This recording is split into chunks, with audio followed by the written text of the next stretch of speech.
Welcome to our channel, Behind My Story. Please like, share, and subscribe. 7 years old can be a very critical age in a human's life. It's the year we graduate from first grade to second grade. It also may be the year when you first participate in a sport that will shape your future. But for me, it was the age when my parents decided they wanted to lead separate lives. I grew up like any average girl, attended a good preschool, participated in sports, and had good friends. My parents, as I recall, were always in a good mood with each other and shared the joy of raising their daughter together. I have few memories of the bad times my parents had argued. The worst memory I recall is lying in my bed one night when I was 7 years old and having my parents come into my room and my father saying, "Tanya, your mother and I are getting a divorce." My immediate reaction was a natural instinct for a young child, which was to blame myself. I often had more than one birthday party as a kid. This sounds cool, but it wasn't all it was cracked up to be. I'm a child of divorce. My childhood wasn't mine, it belonged to my parents. I lost myself in every effort to appease each side of my family. Shuffling alone between two separate lives meant that I was on the fringe of each family, never an insider. The people I loved most were never in the same room together, and many of them barely even knew each other existed. I missed out on events and celebrations because I would have to spend time with my other family. Children of divorce learn to cope with these struggles and instability by the age of 10. I no longer wanted to deal with it. I didn't want to live in two different homes with two different bedrooms, different clothes, different toys, different friends, and even different rules. I was a 10-year-old caught between a rock and a hard place. So one day I told my dad that I didn't want to visit anymore. It was a courageous and ignorant act, to be honest. We will never know if it was the right decision or not. But at the time, neither one of my parents possessed the emotional stability it would have taken to unearth a more positive solution. And so that was the way things went. The power struggle that had lain dormant between my parents erupted again, and this time it was directed at me. This time I was responsible for the discord. In one house, I was blamed, in the other, I was a victim. There were no more multiple birthday parties. Instead, there was stability and consistency in one house, anger and avoidance in the other.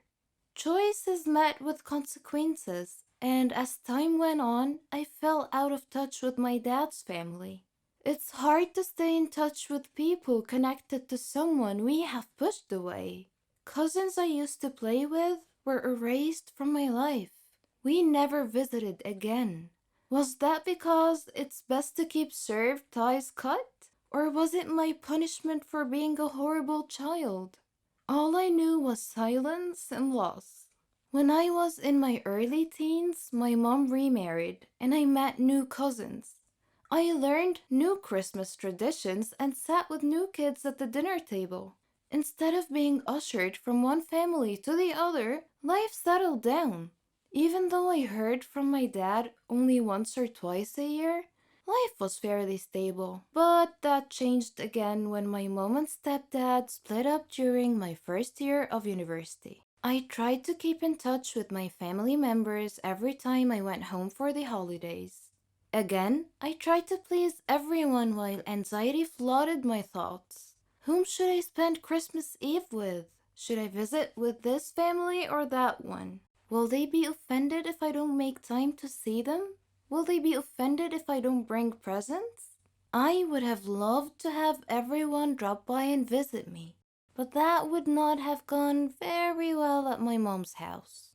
Instead, I diligently visited everybody on my own, carrying thoughtful little presents I bought on my student budget. I would make small talk and feel like an outsider. I was always the awkward guest, never the welcoming host. For 10 years after I graduated from university, I lived away from home. Not a single family member from any one of my four families, save for my mom, came to visit, called, or even let me know when they flew through town. Yet, every time I went home for Christmas, I scheduled visits, bought presents, and made time to see as many people as I could. I did this to make them feel good, not me. 2 years ago, I moved back home, and now I live less than a day's drive away from all four of my families, their new spouses, and young kids. We're all connected on Facebook, but my mom is still the only person who ever calls or visits. When I hear that a family member passed through town but didn't call, it saddens me. But I realized that they don't call because they don't really know me. To them, I was never a fixture. I was only ever around a few Christmases here and there, and although they were my family, I was never theirs. They don't know that they are just one of several people spread across four different families that I wasn't able to keep in touch with. Sometimes divorce spreads us too thin to make anything real, lasting family connections. This summer, I am getting married and starting my family. I'm trying not to have too many expectations. I know no family is perfect, but my soon to be husband is the king at keeping in touch with people. He's persistent, charismatic, forgiving, and loyal. He's teaching me what family means. Together, we will teach our kids to reach out to one another with compassion and to stick by each other through times of darkness. I'm looking forward to joy and friendship with my new family, and I plan to do everything I can to stay married. Love what you do until you can do what you love. This is a famous quote that inspires people to seek out their dream job. I heard that quote at school before I graduated and entered the working world. What's that, you ask? Was I successful in achieving my dream? Well, I came this close. Let me tell you about it. My name is Max and I'm 19 years old. Poverty and I are intimate friends and constant companions. I live in one of the poorest neighborhoods in my city. Most of the local citizens work at the seaport. The rest of us, we make a living by scavenging through and collecting rubbish. But I wasn't just an ordinary rubbish collector. No, sir, I was a specialist in that field, like my dad before me. Dad taught my brothers and me how to do it expertly. This is how it worked. Factories liked to use recycled materials to reduce the cost of buying new materials, so we would go to the city rubbish pile and separate out materials into different piles, such as plastics, glass bottles, milk cartons, tin cans, and so on. Then we would sell those materials to factories for reuse in making their products. This recycling process saved the factories a ton of money, but unfortunately, that didn't translate into a ton of money for us rubbish collectors. I had a dream one day of opening my own factory and just sitting back and watching the money flow in. When I told Dad that, he told me that good fortune only happens for a select few people. After hearing those words, I went to bed and dreamed about my future factory. Little did I suspect that my dream might actually come true someday. One day after working late collecting rubbish, while on the way home, I suddenly heard voices coming from a large rubbish pile in front of my home. It seemed that people were using that pile as a place of business to sell drugs and booze. An argument was brewing between two groups. Each group were wielding sticks and knives as makeshift weapons. One guy in Group A had a gun and shot someone in Group B, so someone in Group B stabbed gun guy in Group A. After that, a full-on fight ensued, with everyone in both groups joining in the fray. Within minutes, I heard approaching police sirens, which caused the fight to break up and both groups to run away, leaving the bleeding gun guy lying on the sidewalk. I tried to help him by staunching his bleeding. As I was doing so, I noticed a lottery ticket beside him with a letter saying that it was the winning ticket for $1 million payout. I froze. I looked around. No one was watching, so I acted, somewhat ignobly. Then I left quickly. If the police were to arrive and find me with the bleeding man, they might think that I had done it. I rushed home and fell into an easy chair, taking a deep breath of relief. While I was telling Dad about what had happened, there was a knock on the door. It was the Group A and B gangs. The spokesperson for the two groups held a knife in my direction and said, "Hand over the lottery ticket or die where you stand." Needless to say, I handed it over post-haste. But then he said, "I'm sorry, you've seen too much. You have to die." I pleaded, "But I didn't see anything, I swear." Suddenly, there was a flash from a camera, and the whole group of thugs began laughing. "You've been pranked!" Dad said as he stepped out from the crowd. My brothers were behind him laughing too. You've been pranked, Dad said as he stepped out from the crowd. My brothers were behind him laughing too. While relieved that my imminent death had been postponed, I was deeply saddened that I had lost my $1 million chance to get my dream factory. What rubbish. My son killed me. Yes, you read that correctly. I am not a ghost or an evil spirit that needs rescuing. I have a brave heart. My name is Megan, and I hope to inspire you with my story.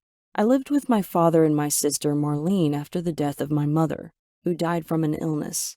Though I was only 18 years old, I became responsible for taking care of my whole family. I did everything for them, like cooking, cleaning, washing, etc. My father was a great man, and he did his best to make us happy. I supported both my sister and my father.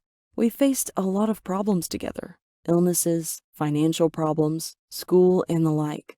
But there came a day when I had to make a life and death decision at my young, tender age. I fell in love, as any girl my age tends to do. My sweetheart turned out to be loved my neighbor, a guy named Dave. We had grown up together, and we shared everything. Love, sadness, jokes. Our dreams had evolved as we grew up too, so we decided to marry. He knew all about my life circumstances, so he chose a flat near my family for me. We had a nice party and celebrated with our families and friends. Every day, he proved himself to be a responsible man. He loved and respected me, and I him. Finishing my studies was one of my dreams, and Dave supported me in every way to achieve it. But my biggest dream was to have a baby. But sometimes life just isn't fair. One day, while cleaning the house, my heart began beating rapidly, and I couldn't breathe well. I was barely able to call out to Dave, who came immediately when he heard me cry for help. I had had this symptom before when I was younger, but I never told my father because I didn't want to worry him. Dave took me to the hospital, where a doctor said I had a serious heart condition. And not only that, I was pregnant too. Pregnancy and a heart condition do not a good combination make. So we had to choose between the baby's life or mine. My father and Dave asked me to abort the baby. Though they tried hard to persuade me, I resolutely refused. I agonized a lot during my pregnancy. My father and Dave were so worried for my safety. My father and Marlene left their flat to live with me. In addition, Dave cut back on his working hours to stay with me. The day came when I went into labor. They took me to the hospital, where the doctor checked me over and pronounced that my condition was so serious that I wouldn't be able to survive the childbirth. My family and I were shocked. I held Dave's hand and told him that I was strong enough to survive this. Dave hugged me, crying tears like a river. I was so afraid, but I did my best to hide that fact. I looked to my protruding belly and said to my baby, I want you to know that I sacrificed myself for you. You had better grow up to be a great young man. I love you. Then the baby started pushing its way into this world. The scene fades to blackness. The baby is born. Suddenly, a year later, a birthday party is being held. The baby is now 1 year old. A woman is singing with the baby and her family. The woman looks at you and winks. Megan says, "Haha, fooled you.